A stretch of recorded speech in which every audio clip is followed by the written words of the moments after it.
Bhojpuri industry में विवादों का दौर चलता ही रहता है, लेकिन आपको बता दें कि खेसारी लाल और पवन सिंह का विवादों का धमाका थोड़ा कम क्या हुआ कि अक्षय सिंह और पवन सिंह के बीच इशारों में जुबानी जंग शुरू हो गई। तो आप सब भी देखिए पवन सिंह का गाना यही खातिर आरा अइले गाने पर अक्षय सिंह ने कैसे हुई आग बबूला। तो आप सब देखिए और वीडियो पसंद आया हो तो इस वीडियो को लाइक शेयर करना ना भूलें। आप लोग औरतों के, लड़कियों के इज्जत या उनके सम्मान का जो मर्यादा होता है ना, उसको अगर क्रॉस भी करना चाहें तो डायरेक्ट जाएंगे अंदर। नहीं पता है तो जरा पता करें।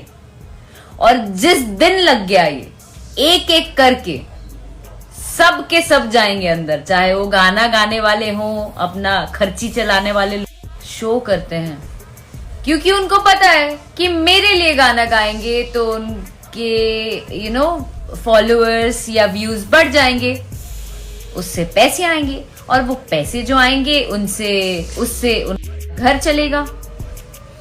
तो आप ये जान लें, प्लीज जान लें, गूगल करके देखें कि आईटी एक्ट अभी बहुत ज्यादा स्ट्रांग हो गया है। आप लोग को ना बैठे बैठे कहां लेके जाके चक्की पिसवाएंगे ना लोग, पता ही नहीं लगेगा। जाओ पहले पता करो।